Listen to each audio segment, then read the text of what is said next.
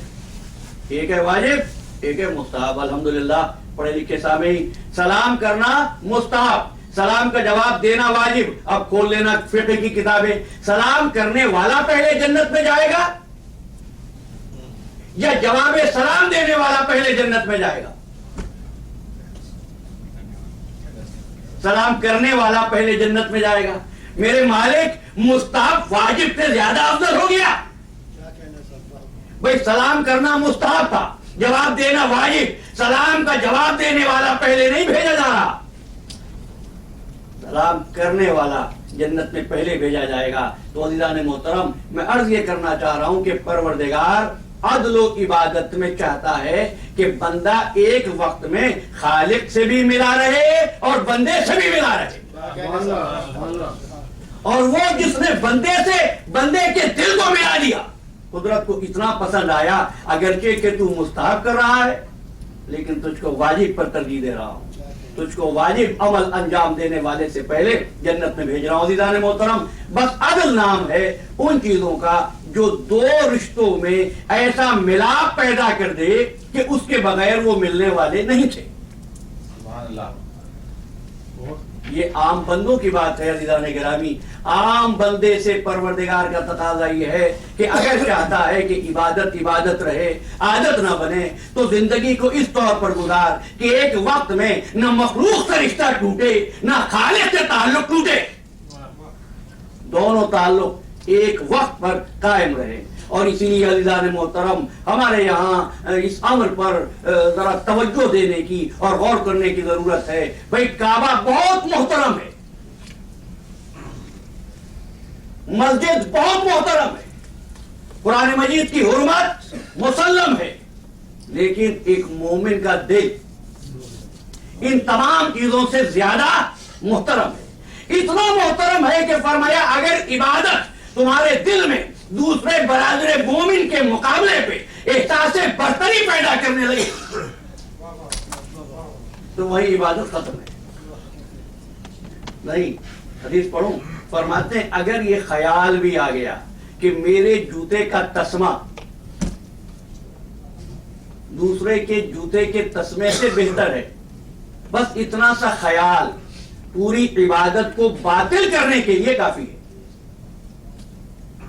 کیا مطلب عزیزان محترم؟ عزیزان گرامی, عبادت کا مقصد ہے کہ طبیعت میں انکساری اور عاجزی پیدا ہو. عبادت کا مطلب یہ ہے کہ بار بار یہ احساس ہو پروردگار میں تیری بارگاہ میں کتنا ذلیل ہوں, اور اس احساس کے ساتھ تعلق کو اس طرح قائم کرے کہ اس کا رزق بھی پروردگار کی نظر میں اتنا اہم ہو جائے.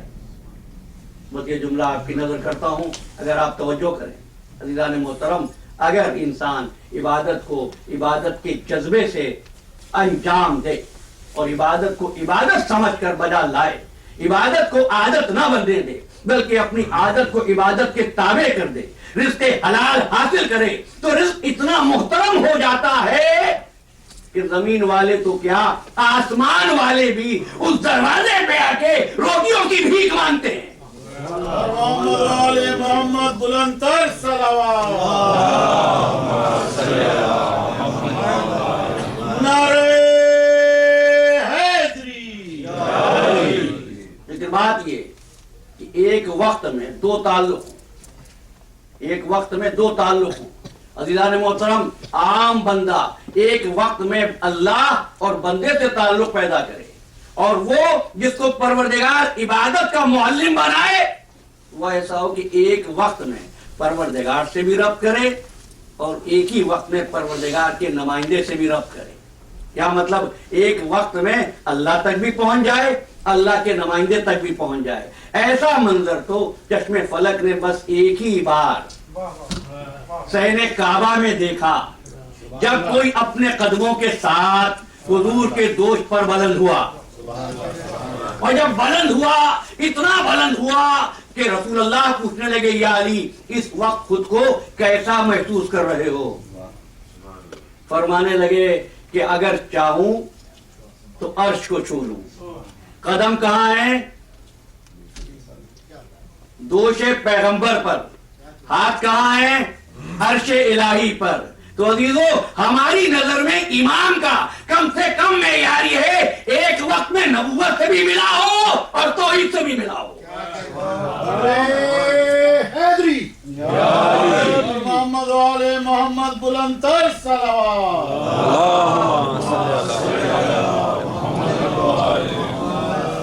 ذرا سی رحمت کیجئے، اگر آپ حضرات آگے تشریف لے آئیں گے تو بعد میں جو حضرات آئیں گے محمد والے محمد بلند تر صلوات۔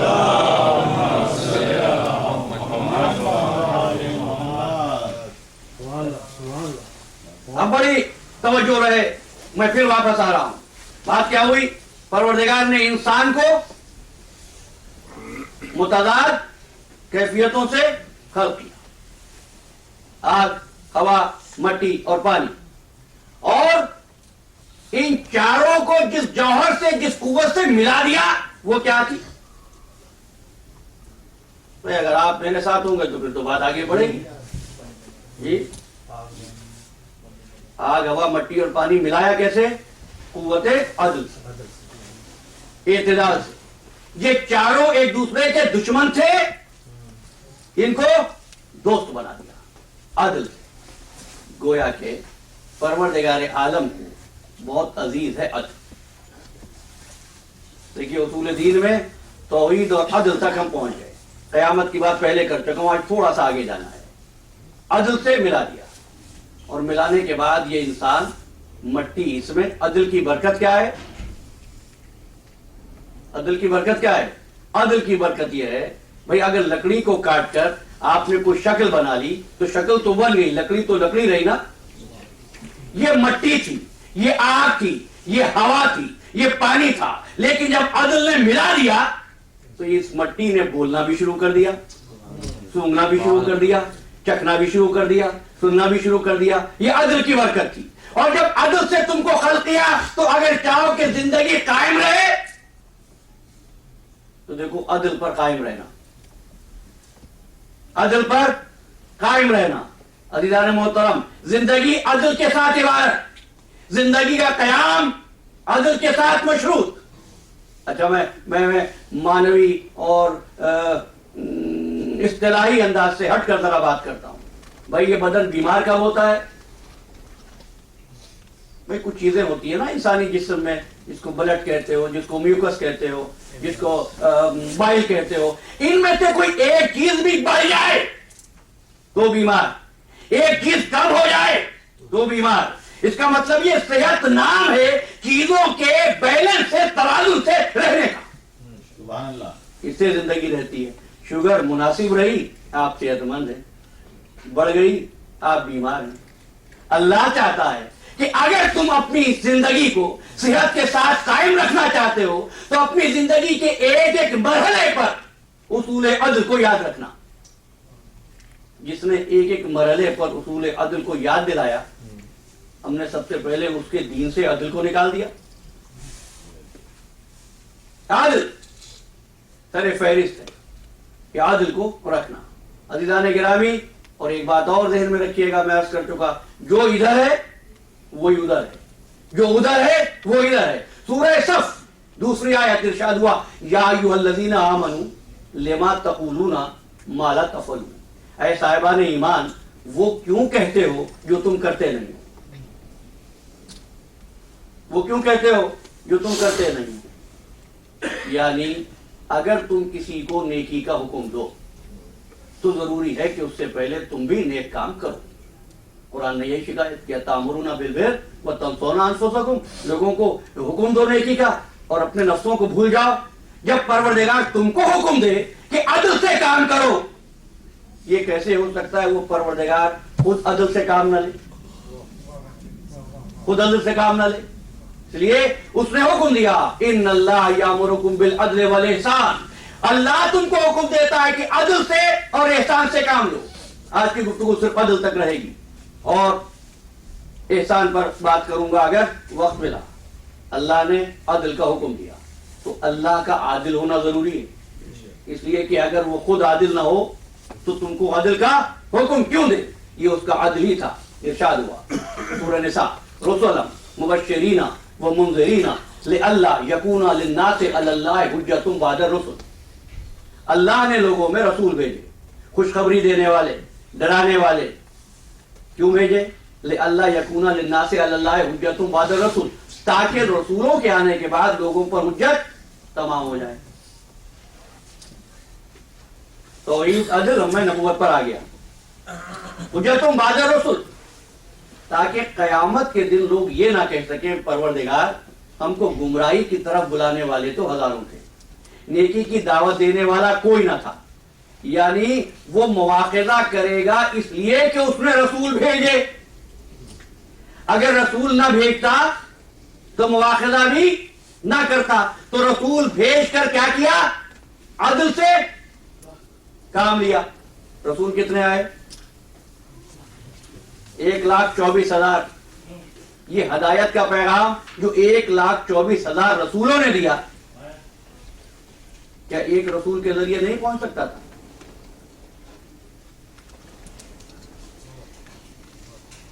پہنچ سکتا تھا نا. پھر کیوں نہیں ہوا ایسا؟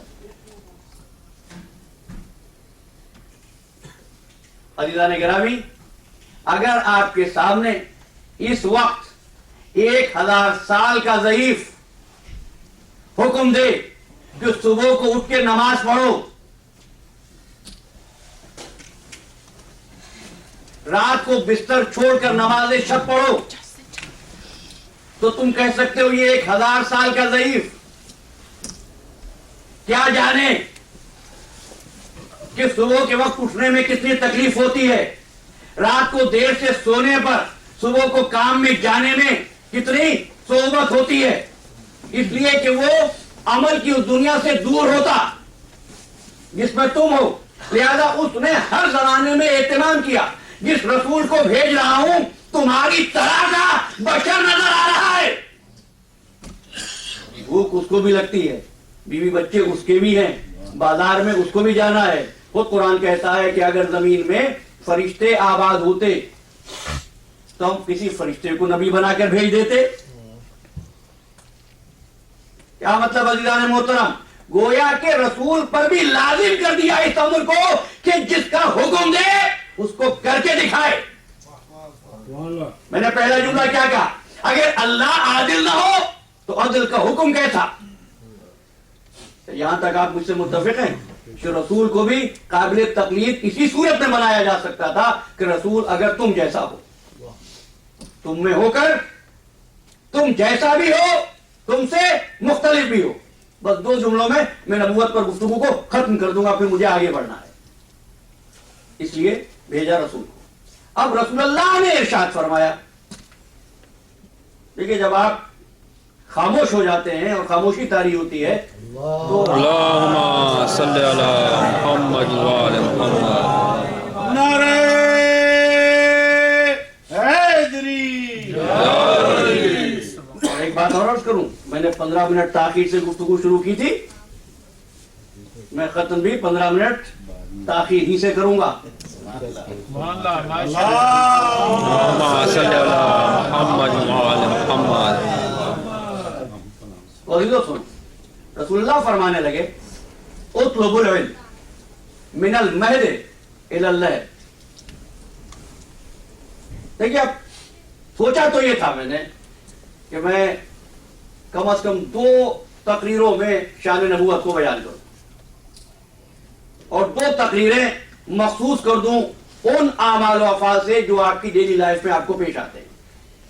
لیکن گفتگو کی جزیات اور سب ٹاپکس اتنے ہو جائیں گے اس کا اندازہ مجھے نہیں تھا, اور جس طریقے سے آپ منہمک رہے, سوالات پہنچائے, گزارشات آئیں, اس طریقے سے مجھے بھی کچھ وضاحتیں زیادہ کرنا پڑی. اس لیے بڑے اختصار سے حضور فرماتے ہیں اطلبوا العلم من المہد الی اللحد. علم حاصل کرو,